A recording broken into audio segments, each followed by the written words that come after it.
Bonjour, je suis Tiffany Peter, éducatrice spécialisée, psychopraticienne et coach. En tout cas, je suis là pour te donner des clés de compréhension, pour te rendre acteur ou actrice de ton épanouissement. Il est temps à présent de te ressourcer. Alors souffle un peu, délasse-toi. C'est parti. 5, 4, 3, 2, 1, 0. Aujourd'hui, nous allons parler d'un sujet qui concerne les hauts potentiels intellectuels. On les appelle aussi les HPI ou les zèbres. Nous allons parler de leur solitude nécessaire, mais à la fois subie chez ces personnes neuroatypiques. Ces personnes se distinguent non seulement par leur esprit, leur intelligence et leur sensibilité augmentée, mais aussi par une compréhension profonde du monde, souvent accompagnée de valeurs et de principes nobles. Mais ce qui est intéressant, c'est que cette profondeur d'analyse et ces valeurs sont aussi dotées d'un besoin de légèreté. Et cela peut parfois créer un fossé avec les autres, rendant difficilement fructueuse la recherche de relations authentiques et épanouissantes. Et en même temps, il y a ce paradoxe. Comment concilier cet esprit curieux, cette quête de sens, avec un côté plus léger, plus fun, que l'on retrouve souvent chez des personnes moins, comment dire, engagées ou concernées dans cette quête existentielle? Nous allons explorer tout cela ensemble, mais avant, je vais revenir quelque peu sur ce qu'on appelle un HPI. Donc, les hauts potentiels intellectuels, qu'on peut aussi appeler zèbres, font partie de la famille des neuroatypiques. Cela veut dire qu'ils ont un fonctionnement neuronal différent de la normalité, tout comme ceux atteints du spectre de l'autisme, ou la constellation des 10 par exemple, dyslexiques, dysorthographiques, dyscalculiques, ou encore les troubles de l'attention avec ou sans hyperactivité. Dans les neuroatypiques, on peut retrouver aussi la douance, ou autrement dit les hauts potentiels intellectuels, et il existe aussi les hauts potentiels émotionnels. Les neuroatypiques sont globalement 20% de la population française et les HPI 2%.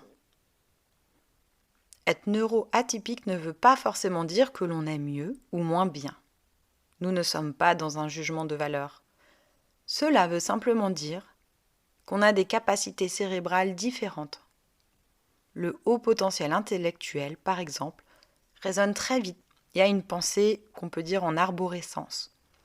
Autrement dit, plutôt qu'une idée aboutisse sur une autre idée unique, chaque idée d'un HPI crée un ensemble d'autres idées qui créent à leur tour d'autres idées. Cela pourrait s'imaginer telle une grappe de raisin. Aussi, l'HPI est doté d'une grande curiosité et d'une grande énergie, d'une empathie et d'une intuition élevée aussi. Il a besoin d'indépendance.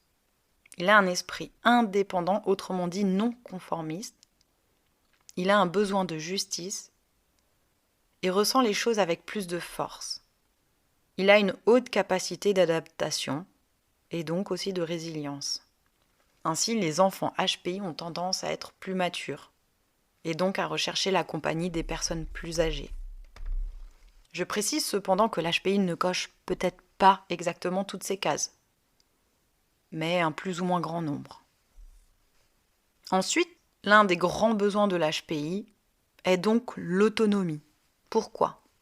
Parce que, suite aux caractéristiques que nous venons d'évoquer, l'autonomie lui permet de ne pas se sentir enfermé, restreint ou ralenti. Aussi, il a besoin de stimulation, de nourriture intellectuelle et d'espace aussi pour s'émerveiller. Cela nous ramène à une partie de notre sujet, la solitude nécessaire de l'HPI. D'abord, il est essentiel de comprendre que les personnes à haut potentiel ressentent souvent les choses plus intensément. Leurs émotions sont plus profondes, leurs pensées plus complexes car arborescentes. Elles perçoivent les nuances du monde avec une telle finesse que souvent, elles ont l'impression de naviguer dans un univers différent de celui des autres. Cette profondeur crée un besoin de solitude plus important chez ces personnes. Elles ont besoin de se couper du monde, comme pour éteindre leurs capteurs qui ne peuvent s'empêcher d'absorber et d'analyser les informations environnementales. Aussi, ce fonctionnement atypique crée un fossé, car l'HPI est difficilement appréhendable. En effet, les sujets qui intéressent ces personnes sont parfois bien loin des préoccupations de la majorité. Elles cherchent à comprendre le monde, à décortiquer les mécanismes sociaux, psychologiques, spirituels même. Elles s'interrogent sur des sujets existentiels. Comment puis-je contribuer à rendre le monde meilleur, par exemple? Et face à cela, elles se retrouvent souvent seules. Car peu de gens partagent cette même intensité, cette même quête de sens finalement. Imaginez un instant être toujours en quête d'authenticité, d'honnêteté, de spontanéité, de profondeur, de réalisation dans vos relations. C'est un écart qui peut devenir écrasant. En effet, dans ce second point, nous allons parler de la difficulté à trouver des personnes partageant les mêmes principes et les mêmes valeurs.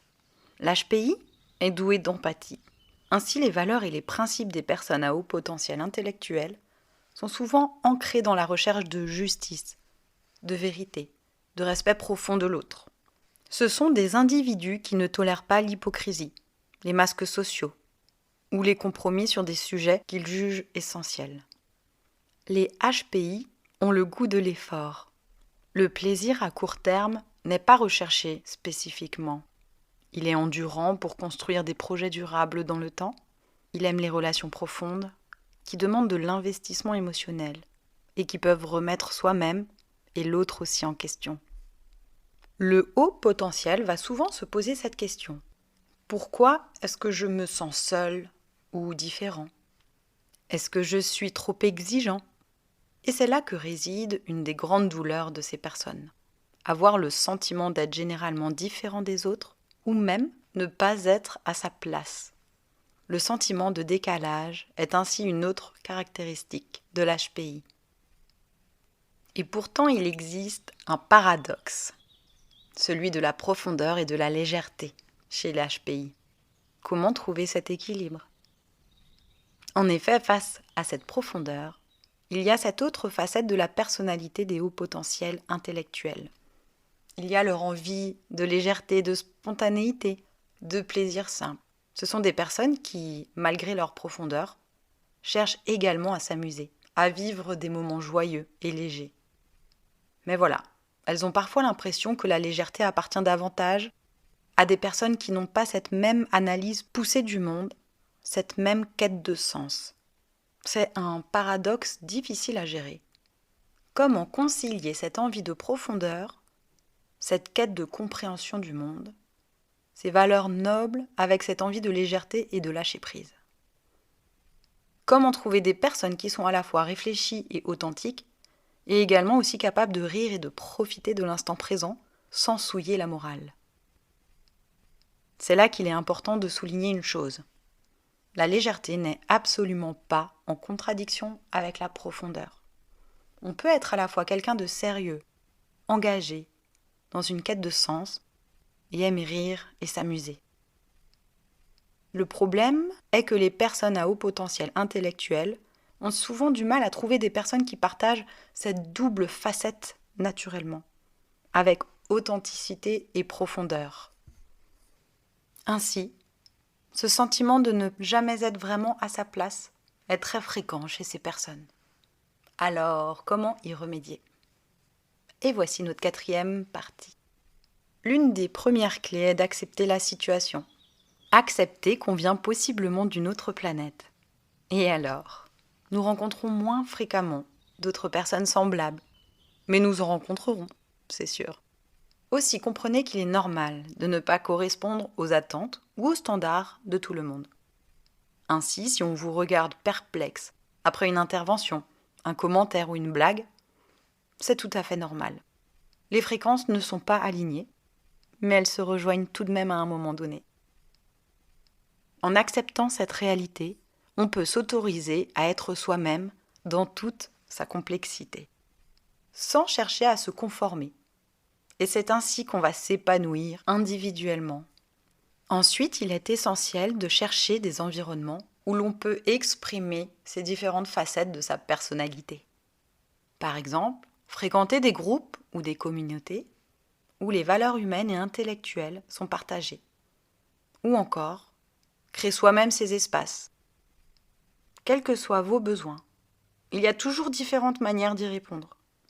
Il arrive souvent que les hauts potentiels intellectuels n'aient pas un groupe d'amis. Ils ont plusieurs amis de manière individuelle. Ce sont des personnes qui peuvent aborder des sujets profonds, mais qui peuvent aussi rire, qui sont capables d'empathie, qui ont un sentiment de justice, qu'ils n'ont pas peur d'être authentiques.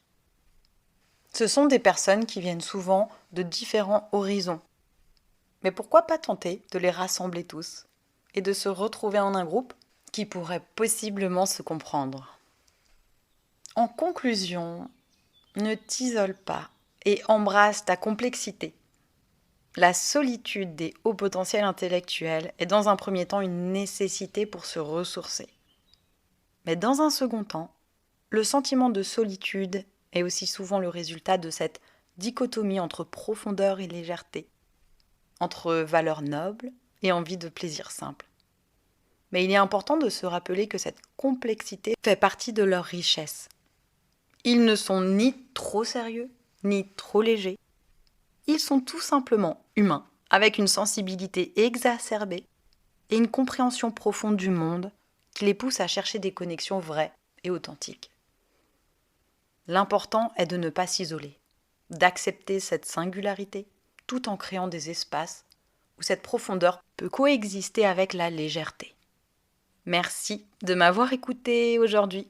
J'espère que cet épisode t'aura apporté des pistes de réflexion et surtout une certaine forme de réconfort. Si tu t'es reconnu dans ces mots, et n'oublie pas, tu n'es jamais vraiment seul. 1, 2, 3, 4, 5. Est-ce que cela t'a parlé ? Peut-être t'es-tu remémoré un souvenir durant ton écoute. Ou as-tu fait lien avec quelque chose ? En tout état de cause, n'hésite pas à demander de l'aide si besoin. Aussi, n'hésite pas à réagir en commentaire ou à visiter mes différentes plateformes pour d'autres clés de compréhension. Merci de laisser un j'aime si ce contenu t'a apporté des lumières. Ça aidera d'autres personnes à repérer ces ressources. Maintenant, prends grand soin de toi. À bientôt!